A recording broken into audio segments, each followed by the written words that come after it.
Marcus Rivera nearly dropped the steaming mug of coffee he was carrying when he heard the distressed sound coming from the guest bedroom.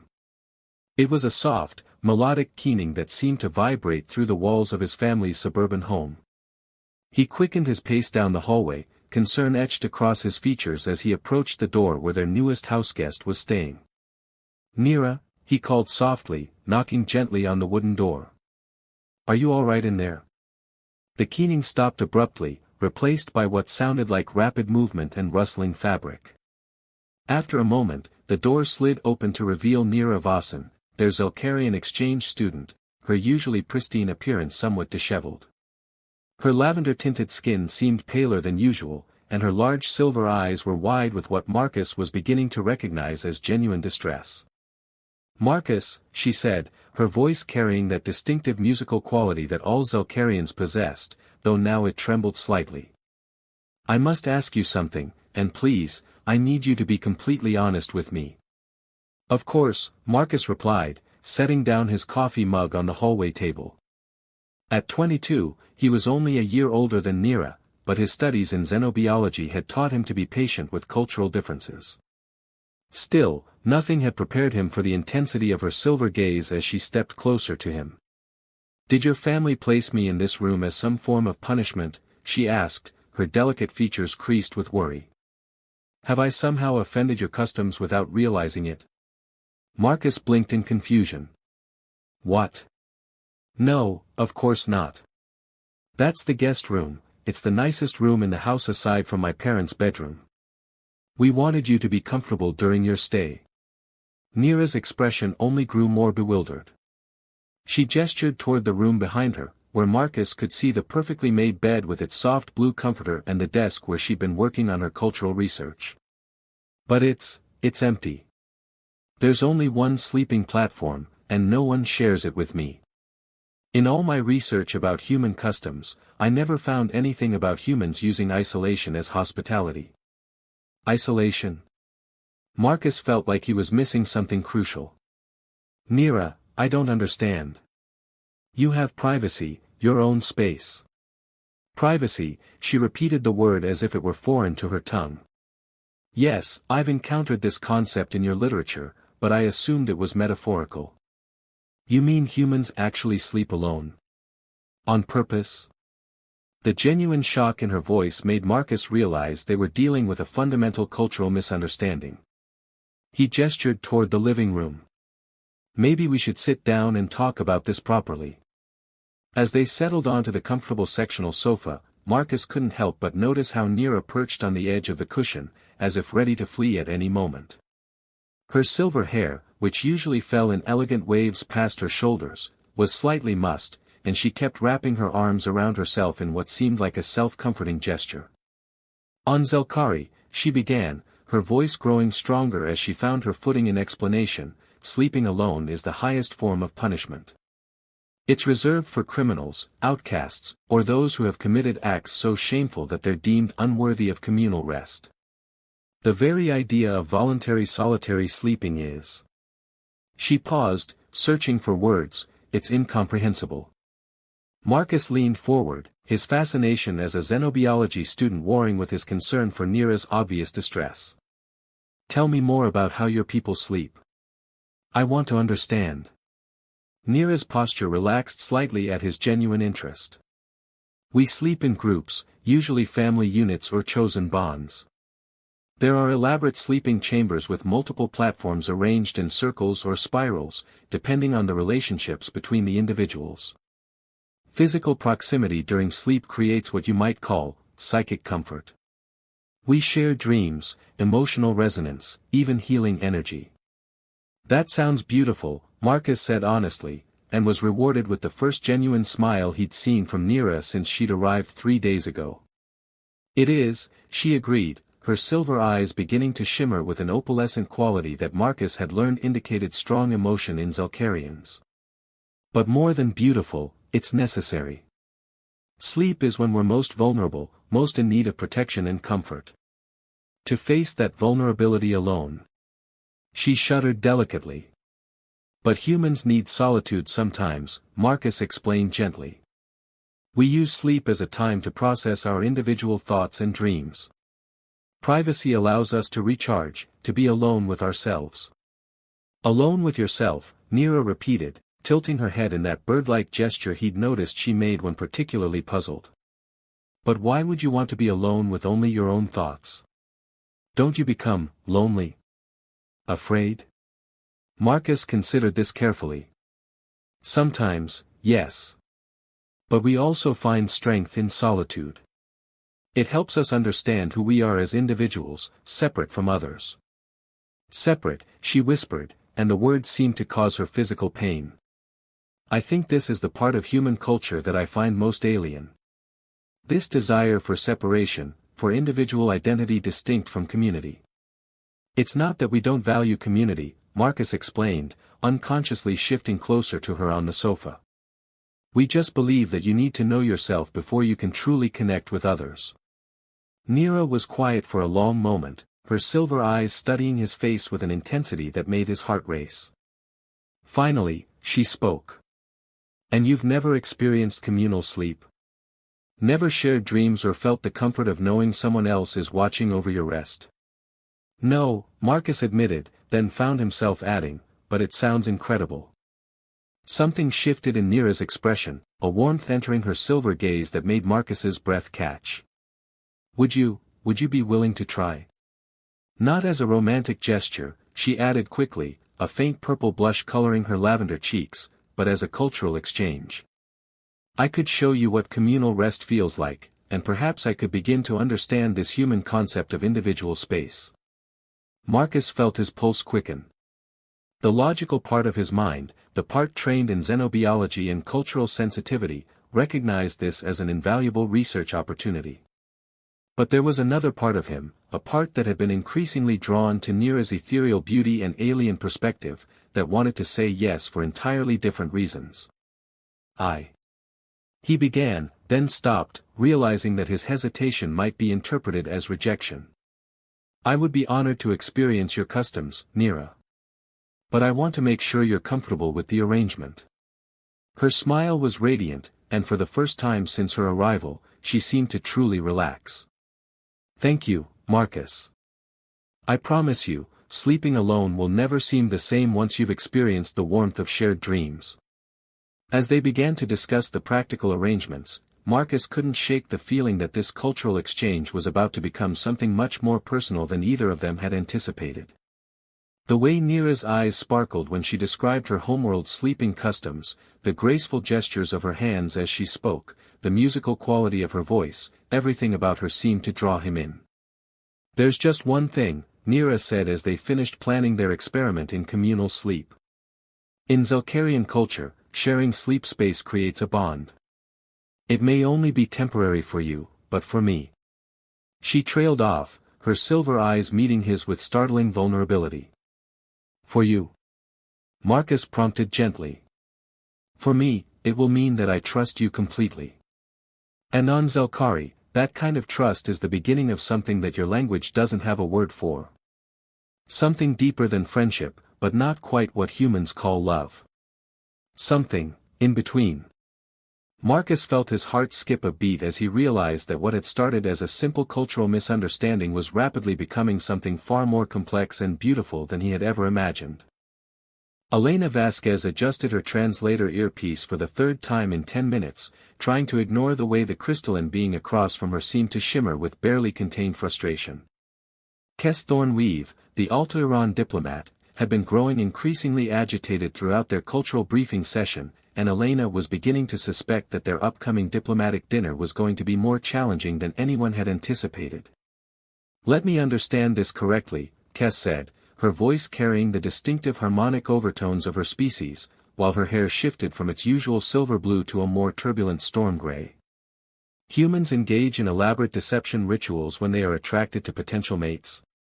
Elena winced. It's not deception, exactly. It's more like a courtship dance. Playing hard to get is a way of building anticipation, of making sure the other person is genuinely interested and not just looking for something casual. Kessa's crystalline features seemed to fracture slightly with confusion, creating prismatic reflections in the conference room's soft lighting. But why would you want to appear uninterested when you are, in fact, very interested? This seems counterproductive to the goal of pair bonding. Well, Elena began, then paused, realizing she was about to explain one of humanity's more convoluted social customs to a being whose people were renowned for their directness and honesty. Humans sometimes worry about appearing too eager, or too available. We think that if we're too easy to win over, we might be taken for granted. The color in Kessa's hair deepened to an almost navy blue, which Elena had learned indicated deep thought. So you create artificial scarcity of your own affections? That's, actually not a bad way to put it, Elena admitted, surprised by the accuracy of the observation. Kess stood gracefully, her tall frame moving with the fluid motion characteristic of her people. At nearly 7 feet tall, she towered over Elena's more modest 5'6", but there was nothing intimidating about her presence.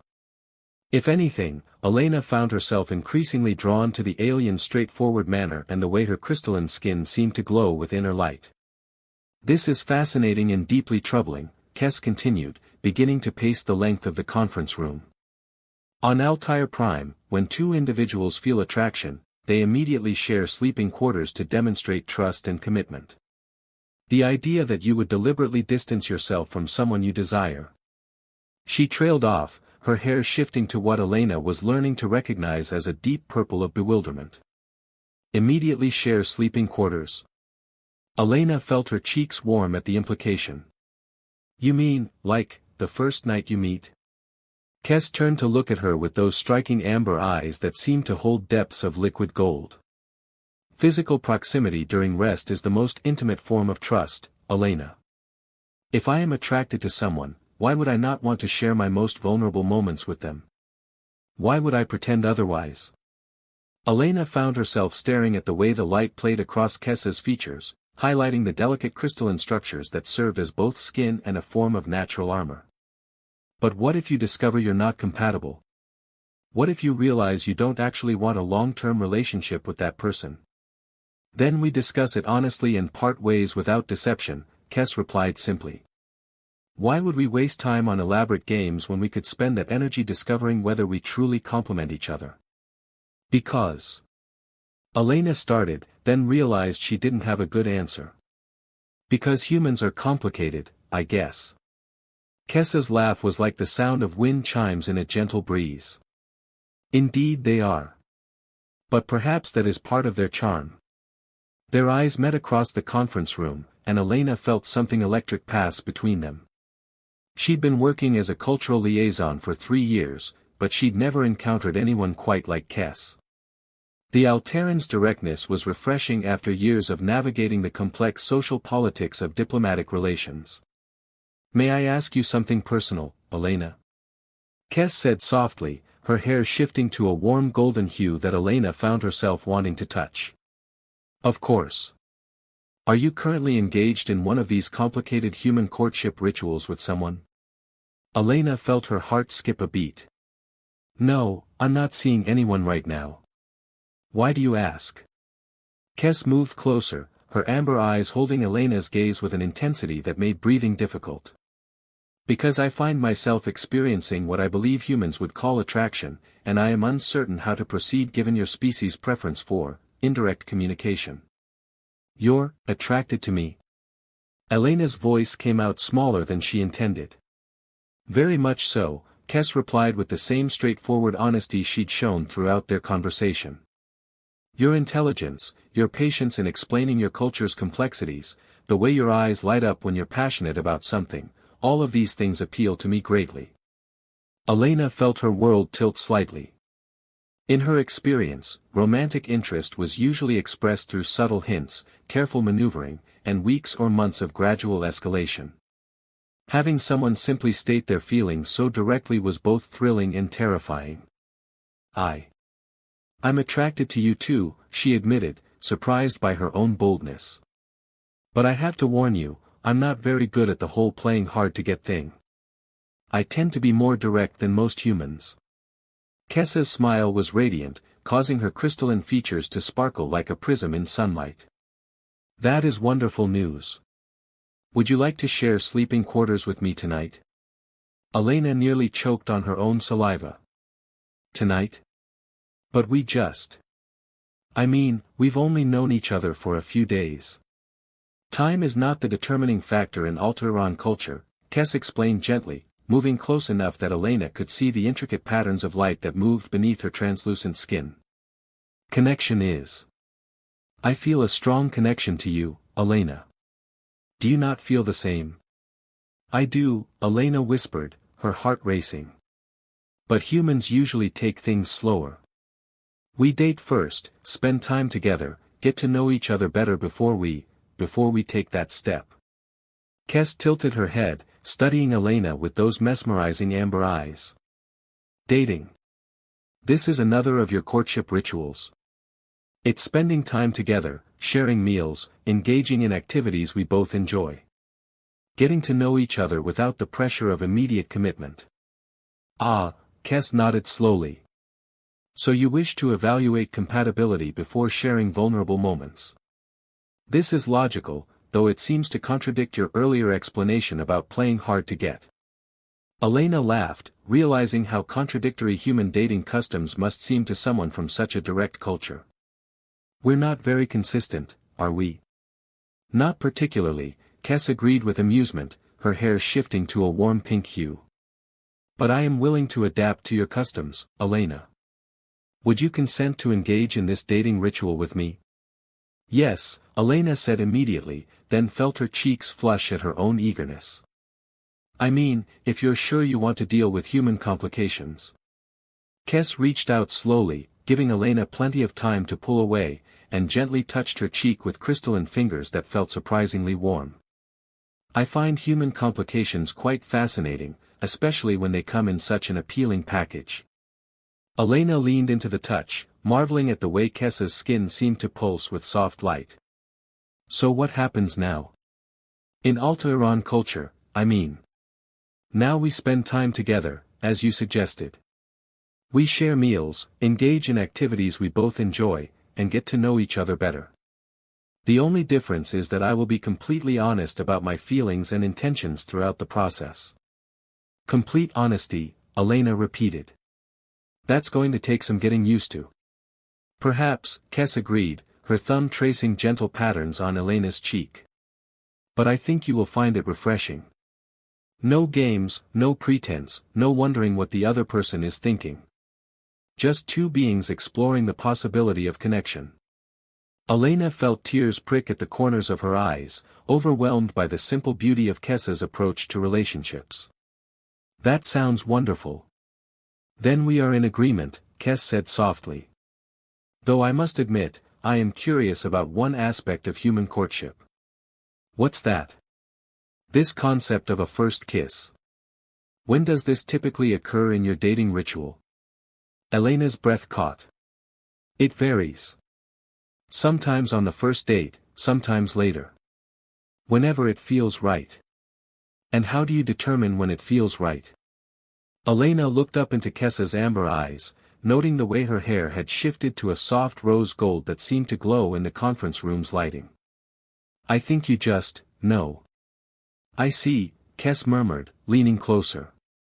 And does this feel right to you, Elena? Elena's answer was lost as Kes's lips met hers in a kiss that was unlike anything she'd ever experienced. The Altaïran's mouth was warm and sweet, and Elena could swear she felt tiny sparks of electricity where their skin touched. When they finally parted, Elena was breathless and dizzy. Well, she managed to say, I think I could get used to Altaïran directness. Kes's laugh was pure joy. And I think I am going to enjoy learning about human complications. Shall we begin with dinner? I believe that is traditional for human dates. Dinner sounds perfect, Elena agreed, then paused. Just promise me you won't be offended if I'm not ready to share sleeping quarters tonight. I promise, Kes said solemnly, though her eyes sparkled with mischief. Though I reserve the right to ask again tomorrow. Elena laughed, feeling lighter than she had in years. Deal. But I have to warn you, I might not play hard to get very well. I have a feeling I'm going to be terrible at hiding how much I like you. Good, Kes replied, taking Elena's hand in her crystalline one. Honesty is much more attractive than games. As they prepared to leave for their first official date, Elena couldn't help but think that maybe, just maybe, the Terrans had the right idea about love and relationships. Sometimes the most radical thing you could do was simply tell the truth about how you felt. Zara Night Whisper pressed her luminescent fingertips against the observation window of the sleep laboratory, her naturally nocturnal eyes easily adjusting to the dim lighting as she watched the human subject complete his 8th hour of uninterrupted sleep. The pale blue markings along her dark skin pulsed with agitation, a telltale sign that her Valani physiology was responding to stress. "This is barbaric," she whispered, her voice carrying the melodic undertones characteristic of her people. "How can they survive such prolonged vulnerability?" Tobias Chinokafor looked up from his monitoring equipment, his dark eyes reflecting the soft glow of the various screens surrounding them. As a graduate student specializing in sleep research, he'd grown accustomed to working the night shift, but having Zara as his research partner had made these late hours far more interesting than he'd anticipated. 8 hours isn't that long, he said gently, though he'd learned to be careful when discussing human sleep patterns with her. Most humans actually function better with adequate rest. We're not as fragile as you think. Zara turned to face him, her ethereal beauty enhanced by the laboratory's dim lighting. Her people had evolved on a world with twin moons, and their nocturnal nature had gifted them with features that seemed almost dreamlike. Her silver-white hair fell in waves past her shoulders, and the intricate patterns of bioluminescent markings that decorated her skin pulsed with a soft, hypnotic rhythm. "Not fragile?" she asked, her voice rising with incredulity. "Tobias, you render yourselves completely unconscious for 8 consecutive hours. During this time, you cannot respond to threats, cannot protect your mates, cannot even sense danger approaching. And you do this alone, without anyone watching over you." Tobias saved his data and swiveled his chair to face her fully. Over the past month of working together, he'd become fascinated by Zara's perspective on human behavior. Her genuine concern for what she perceived as human recklessness was both endearing and enlightening. "Tell me again how Valani sleep," he said, settling back in his chair. "I want to understand your way better." Zara's expression softened, and the blue markings along her arms shifted to a warmer purple hue. "We sleep in pairs or small groups, never alone. One person enters light sleep while their partner remains in a meditative state, aware of their surroundings but resting. We take turns throughout the night, alternating between deep rest and protective vigilance." "That sounds exhausting," Tobias admitted. "When do you get true, restorative sleep?" "We do," Zara insisted, moving closer to his workstation. "The one who rests deeply receives the full benefits of sleep, while the one who watches enters a state that refreshes the mind and spirit. It's not the same as your unconscious state, but it's restorative in its own way." Tobias found himself studying the way her luminescent markings seemed to respond to her emotions, growing brighter when she was passionate about something. "And you've never experienced what we call deep sleep? The kind where dreams take over completely?" "Never alone," she said firmly. "To sleep without protection is to court death." "How do you not understand this?" "Because we've evolved differently," Tobias explained patiently. "Humans developed in environments where we could create safe spaces for rest. We built shelters, established communities with guards, created security systems. We didn't need to maintain constant vigilance because we learned to trust our environment and our technology." Zara's markings pulsed with a deep indigo that Tobias had learned indicated profound distress. "But what about emotional security? The comfort of knowing someone cares enough to watch over your dreams?" The question hit Tobias unexpectedly hard.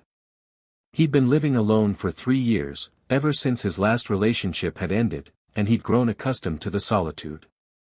But something about the way Zara phrased it made him realize what he might be missing. "I suppose we find that emotional security in other ways," he said quietly. "Through relationships during our waking hours, through trust built over time. But sleep is when we're most vulnerable," Zara pressed, moving even closer. "It's when we need that security most. How can you face your dreams alone, Tobias?" How can you process the day's fears and worries without someone there to anchor you to safety? Tobias felt his breath catch as she drew near enough that he could see the intricate patterns of her markings up close. They were beautiful, like living art that responded to her every emotion. Sometimes I have nightmares, he admitted. Sometimes I wake up scared or confused. And there's no one there to comfort you. The genuine pain in her voice made his chest tighten. No, there's no one there.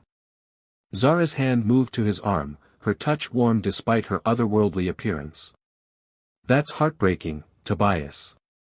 No one should have to face their fears alone. It's not that bad, he said weakly, though even as he spoke the words, he realized they weren't entirely true. There had been nights when he'd lain awake, staring at the ceiling, wishing he had someone to talk to about his anxieties and dreams. Would you? Zara began, then stopped, her markings shifting to a soft pink that made her look almost human in the dim light. Would you be willing to try our way? Just once, as part of your research? Tobias felt his heart skip a beat. You mean sleep with you watching over me? Yes, she said simply. I want to understand how humans can rest so deeply alone, and perhaps you could experience what it feels like to sleep with someone protecting your dreams. The scientific part of his mind recognized the value of such an experiment, but there was another part of him that was drawn to the idea for entirely different reasons. Over the past month, he'd found himself looking forward to these late-night research sessions, not just because of the work they were doing, but because of Zara's company. Her otherworldly beauty, her genuine concern for human well-being, her fascinating perspective on life, everything about her intrigued him. That would be scientifically valuable, he said carefully. But are you sure? I mean, wouldn't that be significant in your culture? Zara's markings brightened to a warm gold. Very significant. Among my people, agreeing to watch over someone's sleep is a profound act of trust and affection. It means you consider them worthy of protection, worthy of your vigilance. And you consider me worthy of that? Tobias asked, his voice barely above a whisper. I do, she replied, her luminescent eyes meeting his. I've watched you work, Tobias. I've seen your dedication to understanding sleep, your kindness in explaining human customs to me, your patience with my concerns. You're a good man, and good men deserve to have their dreams protected. Tobias felt something warm unfurl in his chest. And what about you? Would you be able to rest if I kept watch? Zara's laugh was like the sound of distant wind chimes. I don't think I could sleep knowing you were awake and potentially in danger. That's not how our psychology works. Then how would this work? We could try something new, she suggested, her markings shifting through a spectrum of colors that seemed to reflect her excitement. We could sleep together, both of us resting, but with a monitoring system that would wake us if there were any dangers. A compromise between your way and mine. Tobias considered this, his scientific mind already working through the logistics. We could set up the lab's monitoring equipment to track our sleep cycles, wake us if there are any irregularities. It would be like having an electronic guardian. Yes, Zara said eagerly. And we could learn from each other. You could experience what it feels like to sleep with someone who cares about your well-being nearby, and I could try to understand how humans find peace in solitude. When would you want to try this? Tobias asked, though his heart was already racing at the thought. Tonight, Zara said simply. If you're willing. Tobias looked around the sleep laboratory, with its comfortable observation couches and sophisticated monitoring equipment. Here. It seems appropriate, Zara replied. This is where we study sleep, after all. As they began to set up the monitoring equipment, Tobias found himself acutely aware of Zara's presence. The way she moved with fluid grace, the soft glow of her markings in the dim light, the musical quality of her voice as she explained Veilani sleeping customs, everything about her seemed designed to captivate him. There's something I should tell you, she said as they prepared the makeshift sleeping area. In my culture, sharing sleep space creates a bond between people. It's not necessarily romantic, but it is intimate. Deeper than friendship. What kind of bond? Tobias asked, his voice catching slightly. Trust, protection, emotional connection, Zara explained, her markings shifting to a soft rose color. Among my people, those who sleep together, even platonically, develop a deep understanding of each other. We share dreams sometimes, sense each other's emotional states, feel compelled to protect each other's well-being. And you're willing to risk that kind of connection with me? Zara's smile was radiant. I'm hoping for it, Tobias. As they settled onto the comfortable couch that served as their makeshift bed, Tobias felt a peace he hadn't experienced in years. Zara's presence beside him was warm and comforting, and the soft pulse of her bioluminescent markings created a soothing rhythm that seemed to synchronize with his heartbeat. Thank you, he whispered as drowsiness began to claim him. For what? She asked softly. For helping me understand that maybe humans weren't meant to sleep alone after all. Zara's hand found his in the darkness, her luminescent skin casting a gentle glow over their intertwined fingers. And thank you for helping me understand that sometimes the greatest act of trust is choosing to be vulnerable with someone. As sleep finally claimed them both, Tobias's last conscious thought was that he'd never felt safer or more cared for in his life. And for the first time in years, he slept without nightmares, protected by the gentle glow of someone who cared enough to watch over his dreams. When they woke 8 hours later, still holding hands, both of them knew that their relationship had fundamentally changed. The bond Zara had spoken of was real, tangible, and beautiful. And as they looked at each other in the soft morning light filtering through the laboratory windows, they both realized that they never wanted to sleep alone again.